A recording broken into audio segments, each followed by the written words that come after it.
warahmatullahi wabarakatuh. Salam sejahtera, Bapak dan Ibu guru hebat semuanya.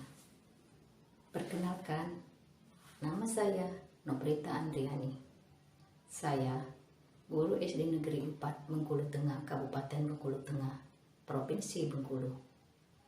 Pada kesempatan ini, saya akan mencoba berbagi praktik baik dengan topik penerapan disiplin positif melalui segitiga restitusi. Kondisi yang menjadi latar belakang masalah yaitu kebiasaan kita selama ini yang selalu memberikan hukuman jika ada murid yang melanggar atau berbuat kesalahan. Bagi murid, disiplin seringkali memiliki persepsi yang kurang mengenakan karena penegakan disiplin seringkali bersifat memaksa atau bahkan berhubungan dengan hukuman. Kita terlalu fokus memperhatikan kesalahan murid daripada menemukan solusi untuk memperbaiki diri murid. Oleh karena itu, disiplin positif merupakan salah satu cara penerapan disiplin yang bertujuan untuk menumbuhkan kesadaran serta memberdayakan murid untuk melakukan sesuatu tanpa ancaman ataupun hukuman. Penerapan disiplin positif tentu saja tidak mudah. Perlu adanya kompetensi dari guru agar ini bisa dilakukan. Kompetensi tersebut antara lain, bagaimana guru bisa berkomunikasi dengan baik di kelas dan secara bersama-sama membentuk keyakinan kelas. Selain itu, guru juga harus bisa memahami alur dari segitiga restitusi dengan baik agar mendapatkan hasil maksimal dan sesuai dengan tujuan yang diharapkan. Untuk mengimplementasikan disiplin positif di sekolah, terdapat beberapa langkah yang saya lakukan. Langkah-langkah tersebut antara lain, yang pertama, membuat kesepakatan atau keyakinan kelas. Keyakinan kelas adalah sebuah pendekatan yang lebih baik dengan mengedepankan peran aktif murid sebagai subjek pendidikan, sehingga setiap pendapat murid perlu dihargai. Membuat kesepakatan atau keyakinan kelas adalah langkah awal untuk melakukan restitusi.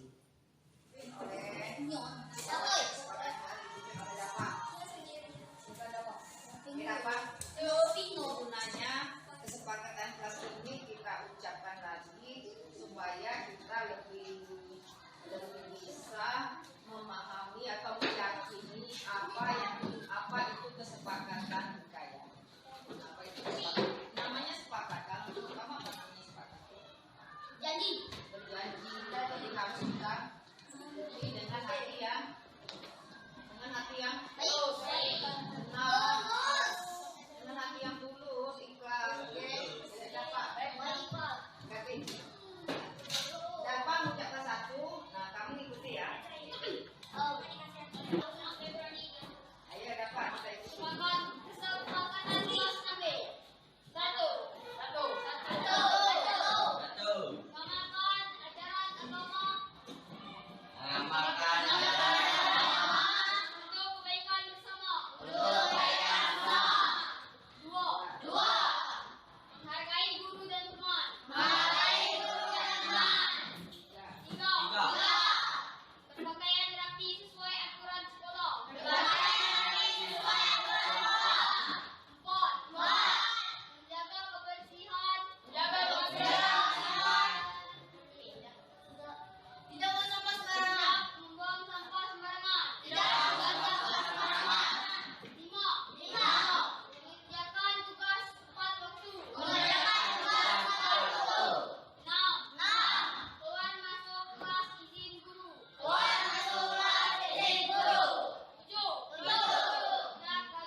Yang kedua adalah menjalankan restitusi itu sendiri. Restitusi adalah cara menyelesaikan masalah dengan menggali kesadaran dari murid, sehingga murid bisa kembali ke lingkungannya. Dalam pelaksanaannya, segitiga restitusi memiliki 3 langkah atau tahapan. Tahap pertama, segitiga restitusi yaitu menstabilkan identitas. Bagian dasar dari segitiga restitusi ini bertujuan untuk mengubah identitas anak dari seseorang yang gagal karena melakukan kesalahan menjadi orang yang sukses. Maka, kita dapat meyakinkan anak dengan cara mengatakan kalimat-kalimat seperti, "Setiap orang pasti pernah melakukan kesalahan," atau "Kamu bukan satu-satunya yang pernah berbuat ini," atau kalimat-kalimat positif lainnya dengan tujuan agar anak tergugah kembali dan mau melakukan refleksi atas kesalahannya. Tahap kedua, segitiga restitusi yaitu validasi tindakan yang salah. Perbuatan salah peserta didik biasanya dilakukan untuk memenuhi beberapa kebutuhan yang manusiawi. Karena semua perilaku yang dilakukan pasti memiliki alasan tertentu. Dengan memahami alasan tersebut, guru harus mampu memvalidasi tindakan yang salah dengan beberapa contoh pertanyaan seperti, "Kamu tentu punya alasan mengapa melakukan itu?" Atau, "Adakah cara yang lebih efektif untuk mendapatkan apa yang kamu butuhkan?" Atau kalimat-kalimat lainnya. Tahap ketiga dari segitiga restitusi yaitu menanyakan keyakinan. Setelah tahap 1 dan 2 sukses, maka anak siap untuk disinkronkan kepada nilai-nilai yang mereka percayai, sehingga mereka akan berubah menjadi orang yang diinginkan. Kalimat-kalimat yang dapat kita gunakan seperti, "Keyakinan kelas apa yang telah kita sepakati?" Atau, "Kamu ingin menjadi orang yang seperti apa?" Atau kalimat-kalimat lainnya yang dapat menggugah anak agar memiliki rasa tanggung jawab dan percaya diri, sehingga guru dapat membantu fokus pada gambaran kehidupan yang dicita-citakan.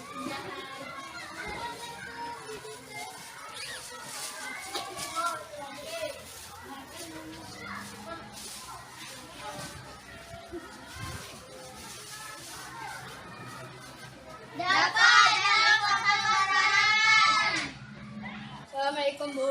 Waalaikumsalam. Silakan dulu Dapat. Dapat tahu mengapa Dapat Ibu panggil ke sini? Tahu Bu, saya salah karena tadi saya membuang sampah sembarangan. Tidak apa-apa, berbuat salah itu biasa. Itu manusiawi. Tetapi di sini Ibu akan memberikan solusi apa yang dapat lakukan, bukan mencari kesalahan Dapat. Saya minta maaf Bu. Tentunya Dapat punya alasan kan, kenapa Dapat membuang sampah sembarangan? Saya malas berjalan Bu, padahal kotak sampahnya tidak jauh. Oh begitu. Apakah Dapat masih ingat tentang keyakinan kelas kita? Dan bagian mana kira-kira yang telah Dapat langgar? Ingat Bu, menjaga kebersihan dan tidak membuang sampah sembarangan. Tuhan Bu. Bagus. Kira-kira kapan Dapat akan melakukannya? Insya Allah mulai hari ini Bu. Baiklah Dapat, kamu sudah mau berusaha untuk menjadi lebih baik lagi. Ibu doakan semoga Dapat menjadi anak yang selalu menjaga kebersihan dan dapat membuang sampah pada tempatnya. Dan apa yang Dapat cita-citakan dapat berhasil. Ya sudah, silakan lanjutkan istirahatnya ya. Terima kasih Bu. Assalamualaikum Bu.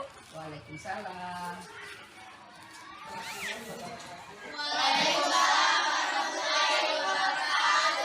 Bagaimana keadaan kalian? Sebelum kita lanjutkan pelajaran kita, karena kemarin itu adalah minggu, kalian kan sudah Ibu beri tugas. Untuk itu Ibu mohon tugasnya segera kumpulkan ke depan. Satu ya, kita susun tugasnya ya.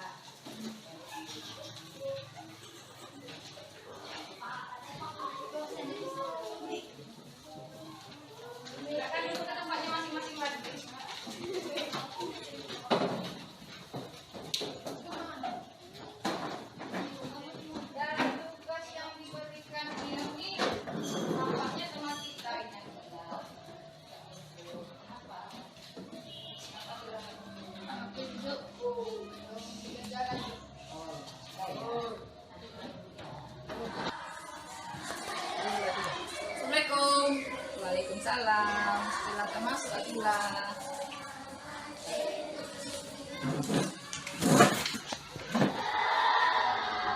Akila tahu berapa ibu memanggil kamu? Saya tadi tidak mengumpulkan tugas. Saya salah. Tidak apa-apa. Ibu juga pernah berbuat salah. Teman-teman juga pernah berbuat salah. Itu biasa. Tetapi di sini ibu akan mencari solusi. Apa kesalahan kamu? Maafkan saya. Kira-kira sebabnya sampai kamu tidak membuat tugas yang ibu berikan kenapa? Karena kemarin sepulang sekolah saya bermain bersama teman sampai sore. Maksud saya akan mengerjakan tugas malam hari saja, tetapi ternyata malamnya saya mengantuk dan tertidur, sehingga tugas tidak saya kerjakan. Oh, ternyata kamu kecapean. Apakah Akila masih ingat dengan keyakinan kelas kita yang kita buat bersama? Ingat, Bu?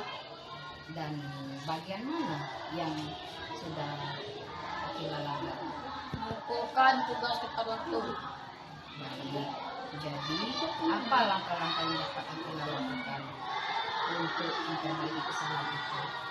Saya akan istirahat di rumah sekolah-sekolah agar tidak kecapean dan akan mengerjakan tugas sekolah terlebih dahulu sebelum bermain. Oh, baik. Kira-kira kapan Akila akan melakukannya? Insya Allah mulai besok dan besok juga saya akan mengumpulkan tugas. Baiklah Akila, senang sekali ternyata Akila sudah berusaha untuk menjadi lebih baik lagi. Semoga kedepannya Akila dapat menjadi anak yang bermanfaat dan bertanggung jawab. Ibu doakan ya. Terima kasih, Bu. Saya pergi. Assalamualaikum. Waalaikumsalam. Sampai jumpa lagi ya Akila. Ya, Bu.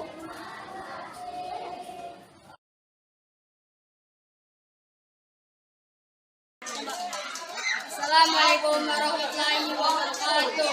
Nama saya Azril Dafa dari kelas 6B SD Negeri 4 Bengkulu Timur. Saya merasa senang dan juga ibu kita tidak menghukum saya walaupun saya berbuat salah dan menyadarkan saya atas kesalahan saya. Saya berjanji tidak akan mengulangi kesalahan saya. Assalamualaikum warahmatullahi wabarakatuh. Nama saya Akila Nugraha Perkasa dari kelas 6B SD Negeri 4 Bengkulu Tengah. Saya merasa senang dan lega. Ibu Nofrita tidak menghukum saya, walaupun saya berbuat salah, dan memberikan saya solusi atas kesalahan saya. Sehingga saya menyadari kesalahan saya sendiri dan bertanggung jawab atas perbuatan saya. Assalamualaikum warahmatullahi wabarakatuh. Yang ketiga adalah berbagi praktik baik. Dalam hal ini, saya berdiskusi dengan kepala sekolah dan dewan guru untuk saling berbagi dan mendapatkan dukungan dalam penerapan disiplin positif ini di sekolah. Disiplin positif melalui segitiga restitusi yang sudah saya lakukan di sekolah sudah menghasilkan beberapa perubahan. Antara lain, pertama terbentuknya keyakinan kelas. Keyakinan kelas ini akhirnya bisa terbentuk dan menjadi acuan bagi siswa dan guru dalam penerapan segitiga restitusi. Yang kedua, penerapan restitusi ini sudah biasa untuk dilakukan. Banyak siswa yang merasa senang dan terbantu. Kebanyakan dari mereka juga merasa senang karena jauh dari hukuman dan makian. Saya merasa sangat senang setelah melakukan segitiga restitusi. Ketika melihat murid bisa bangkit dari kesalahan mereka, bisa mencari solusi terbaik dari permasalahan yang dihadapi, dan tentu saja bisa menatap masa depan dengan lebih baik. Menurut saya, segitiga restitusi ini adalah suatu praktik baik, sebagai alternatif dalam pemecahan masalah yang bersifat fleksibel serta dapat diterapkan di lingkungan apapun. Dalam penerapan segitiga restitusi membutuhkan konsistensi, tenaga, pikiran, kesabaran, dan keikhlasan hati merupakan langkah awal yang tepat bagi seorang guru untuk menerapkan praktik segitiga restitusi sebagai ikhtiar menumbuhkan budaya positif di sekolahnya masing-masing. Bapak Ibu guru hebat, selain mengajar dan membimbing, sebagian pekerjaan kita sebagai guru adalah mendengarkan dan memahami murid-murid kita. Menjadi guru memang pekerjaan dengan bermacam tugas, karena kita bekerja bukan hanya dengan benda, melainkan dengan calon-calon manusia hebat. Terima kasih dan semoga bermanfaat. Wassalamualaikum warahmatullahi wabarakatuh. Salam guru hebat.